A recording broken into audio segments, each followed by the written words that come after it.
So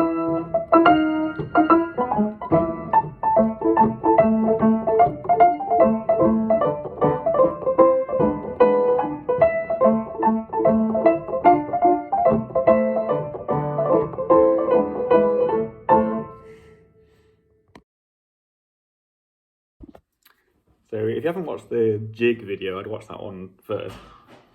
This is a Tarantella. It's also in 6/8. At the end of that jig video, I talked a bit about how 6/8s can be counted 1 in a bar rather than 2 in a bar. So the way that we think about 6/8s most of the time is 2 in a bar. 1 and a 2 and a 3 and a 4 and a... But you can count them 1 in a bar. 1 and a nun and a 2 and a nun and a 3 and a nun and a 4 and a nun. This is complicated. Tarantellas, in my mind, they are fast. They should be fast. They're like the fastest music you can think of. So I think tarantellas should be used for 1 in a bar things like so you go, so you might be like assembly.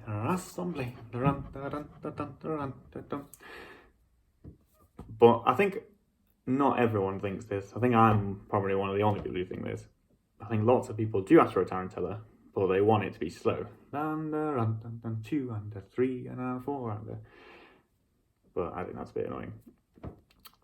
If I was tarantella is quite... We're getting at the kind of advanced, more area of like saying ballet class music. But I say if you want to get after a tarantella, you want it to be fast and you want to count 1 in a bar. So you'd be counting 1 and a 2 and a 3 and a 4 and a 5 and a 6 and a 7 and a 8. And it sounds like that. It sounds musical. If I played it and you didn't know it was a tarantella, young children could jump up and down to that in time. It's not like it's hard to count. It's not like it's a weird phrase or hard music or anything. It's just hard to come up with as a dancer in the ballet class unless you're really confident. But go for it. So as I think a tarantella should be counted, which is fast, as in fast music counted 1 in a bar, the instruction would be 4 counts and it would sound like this: 5 and a 6 and a 7 and a 8 and a 1 and so it would sound like...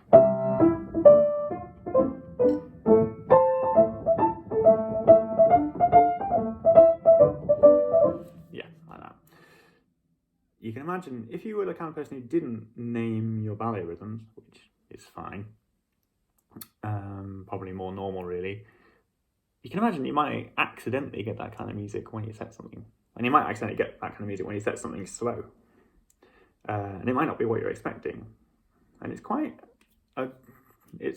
a good thing to do, to listen to what music you've asked for something, and hopefully the pianist has listened to what you said. And then they might play something you weren't expecting, but it might still match in a way. So sometimes it's good to try and have a go at doing the steps to what the pianist has come up with and seeing if it works. I think this is the way that lots of people who've danced as a career more rather than done more teach training, I think this is how lots of them kind of do ballet class music. They set something, and they often set something very vaguely, and it's not the best counting, and then you'll play something and then they'll have a listen and they'll have a go and see if they can do it to that music, and if they can, they're happy, and if they can't, then they've got a problem, they've got to try and fix it. Well, yeah, I think a tarantella is often something you'll get when you haven't asked for a tarantella, but the pianist has thought, you know what fits, especially a more experienced pianist has thought, you know what would fit with this kind of music. So I don't think there's anywhere in the grades where you do get a tarantella, but there is in Advanced 1. You get the one in point work. I think it goes...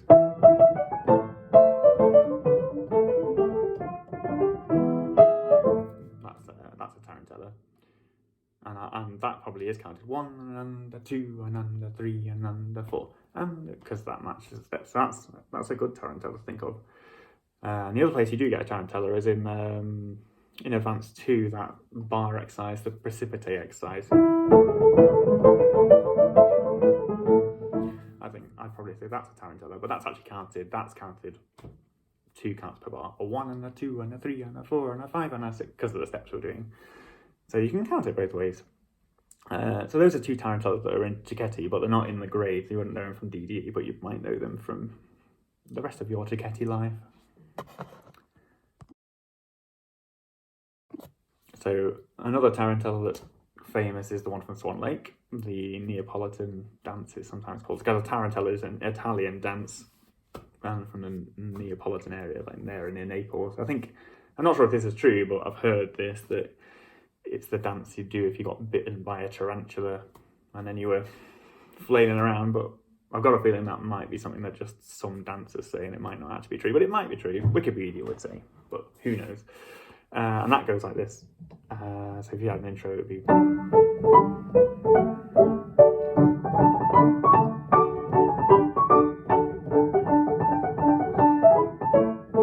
So it would go 1 and a 2 and 1 and a 2, and it's not the beginning of the Neapolitan, it's the end bit of the Neapolitan dance from Swan Lake. There's also one called, I think it's just called from a ballet called Napoli. I'm not sure. I don't know what. Anyway, it says Napoli at the top of the music, and it goes like this. Oops, doesn't do that.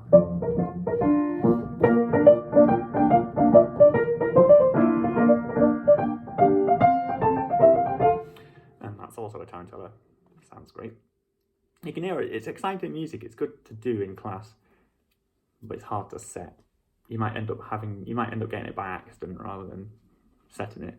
And if that happened in your exam, then the examiner might say, "Ooh, do you know what music that was?" And then if you say it's a tarantella, you're going to get half a mark extra in the musicality section. You know, it's not the end of the world if you don't know, but if you do, then great.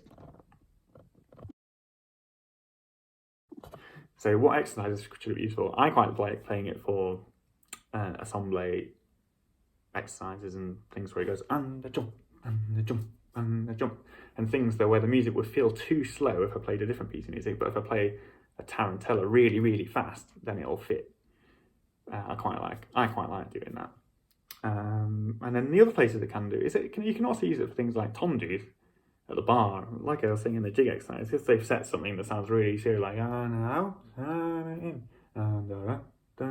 I don't want to play.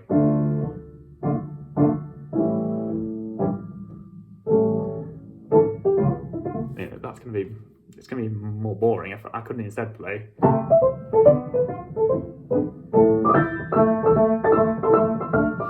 And it'd be the same steps, wouldn't it, but just more exciting. And then hopefully the ballet teacher won't say, no, that's not what I wanted.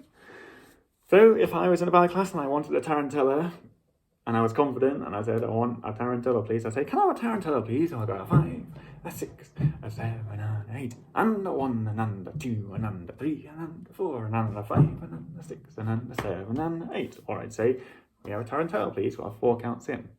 Assemble, stretch, bend, assemble, stretch, bend, assemble, assemble, assemble, stretch, bend.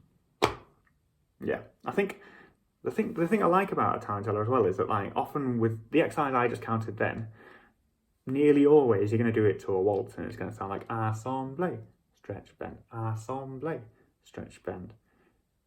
And you can hear the difference. One goes assemble, stretch, bend, assemble, stretch, bend, assemble, assemble, assemble, stretch, bend. So that's to a waltz.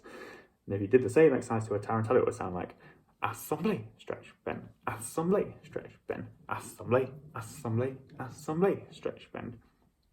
And they're just different. It's just nice to do different things. And I like the tarantella.